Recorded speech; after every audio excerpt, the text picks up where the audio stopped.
एमिटीवेल 112 ocean Avenue, south of long island, New York. ये एक ऐसे घर का एड्रेस है जो सदियों से पैरानॉर्मल एक्टिविटीज के लिए मशहूर है। जो भी इसकी कहानियां सुनता है उसे ये जरूर पता लग जाता है कि क्यों इसे लोग दुनिया की सबसे हॉन्टेड जगहों में से एक मानते हैं।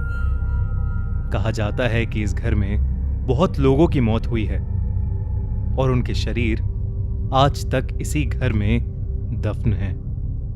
एमिटीविल हाउस पर 1977 में द एमिटीविल हॉरर नाम की एक किताब भी लिखी गई है।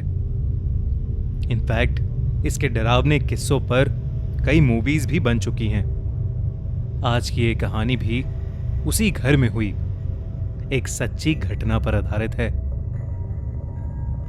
लेकिन उस कहानी को शुरू करने से पहले हाय गाइस, मैं हूं जावेद जाफरी और आप देख रहे हैं YouTube का वन स्टॉप हॉरर डेस्टिनेशन यानी खूनी मंडे। तो अभी सब्सक्राइब करें, बेल आइकॉन प्रेस करें और देखें हर मंडे एक हिला देने वाली हॉरर स्टोरी। गाइस, अब तो इन्होंने भी कह दिया, अब तो सब्सक्राइब कर लो और हाँ, बेल आइकन प्रेस करना मत भूलना। तो चलिए शुरू करते हैं आज की कहानी। ये कहानी 1985 की है, जब लॉरी और जेम्स विल्सन अपने दो बच्चों कैथी और स्टुअर्ट विल्सन के साथ एमिटीविल हाउस में रहने आए। विल्सन्स को इतना बड़ा घर बहुत ही कम दाम में मिल रहा था और इसलिए यहाँ की कहानियां जानने के बावजूद उन्होंने इसे खरीदने का फैसला किया। पर वो इस बात से अनजान थे कि जिस खुशी से वो इस घर में रहने आए थे, उन्हें उतनी ही डरावनी घटनाओं का सामना करना पड़ेगा। घर में आए हुए उन्हें कुछ ही दिन हुए थे कि स्टुअर्ट विल्सन फैमिली का सबसे छोटा मेंबर बीमार रहने लगा था। उसे कभी बुखार तो कभी तेज सरदर्द रहने लगा था। वहीं स्टुअर्ट की बड़ी बहन कैथी को अपने कमरे में किसी की प्रेजेंस फील होती थी। रात में हीटर चलाने के बावजूद उसके कमरे में एक अजीब सी ठंड हो जाती थी। स्टुअर्ट की तबीयत से तो उसकी मां लॉरी वैसे ही परेशान थी, लेकिन जब कैथी ने अपने साथ हो रही चीजों के बारे में अपनी मां को बताया तो लॉरी को काफी अजीब लगने लगा। अब धीरे धीरे लॉरी को एमिटीविल घर की कहानियां सच लगने लगी थी। एक रात जब लॉरी पूरे घर की लाइट्स ऑफ कर रही थी, तब उसे लगा कि कोई दूर खड़ा उस पर हंस रहा है। उसने मुड़कर देखा तो उसका पति जेम्स बहुत ही अजीब तरीके से उसे देखते हुए हंसे जा रहा था। लॉरी ने जेम्स को कई बार टोका, लेकिन उसने कोई जवाब नहीं दिया। वो सिर्फ हंसता रहा। हंसते हंसते वो घर के बेसमेंट में चला गया। लॉरी ये देखकर बहुत डर गई। वो जेम्स के पीछे बेसमेंट में जाने लगी।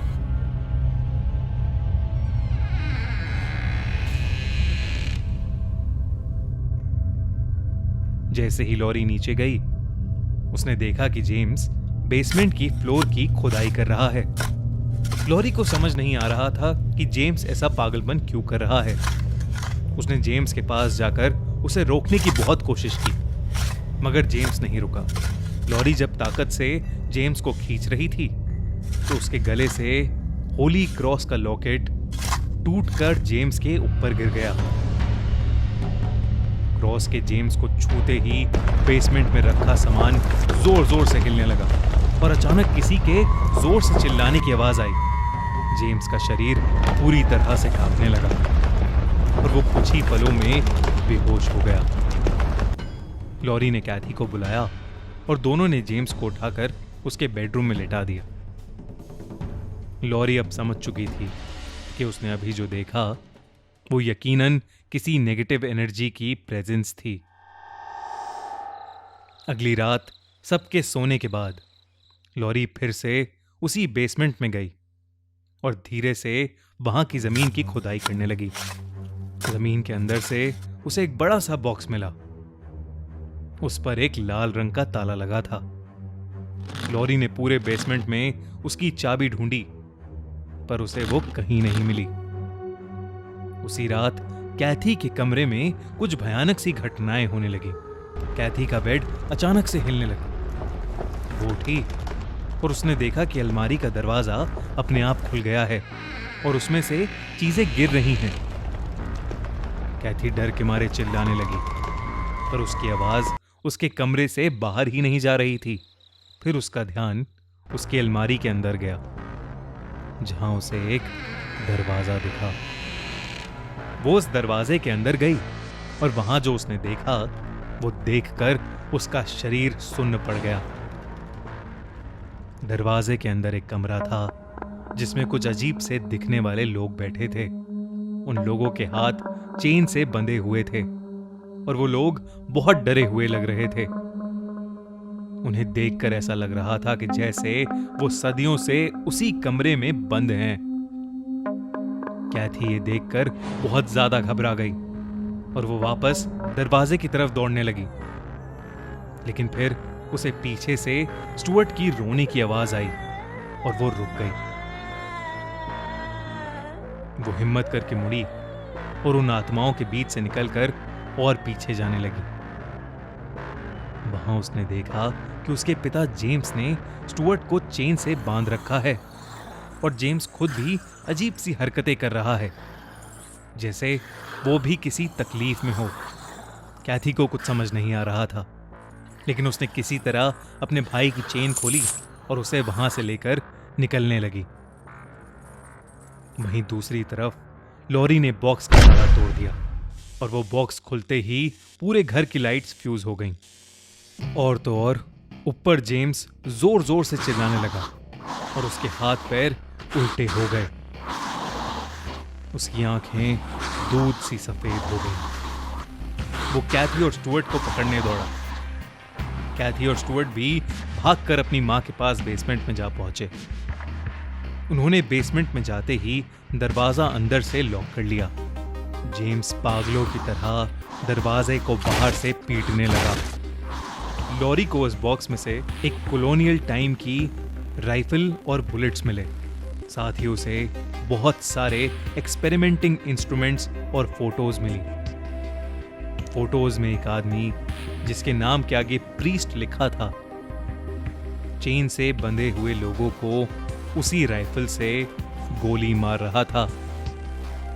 फोटो के पीछे लिखा था कि उस प्रीस्ट को प्रोटेस्टेंट अमेरिकन से सख्त नफरत थी और वो उन्हें अपने एमिटीविल कॉटेज में लाकर बांध देता था और फिर उन्हें वहीं मारकर दफना देता था।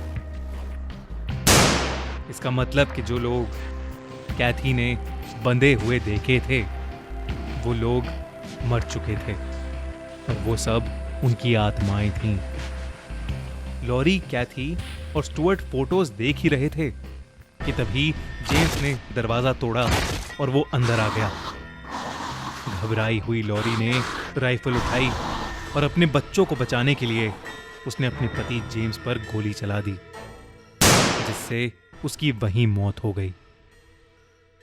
लॉरी बच्चों को लेकर एमिटीविल हाउस से निकली और पुलिस के पास पहुंची।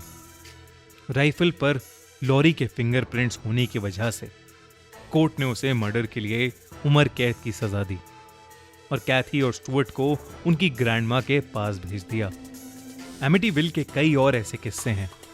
अगर आप इस हॉन्टेड हाउस के और किस्सों के बारे में जानना चाहते हैं तो हमें कमेंट्स में जरूर बताइए और साथ ही सब्सक्राइब करिए हमारा चैनल खूनी मंडे और देखते रहिए हर हफ्ते एक दिल दहला देने वाली हॉरर स्टोरी।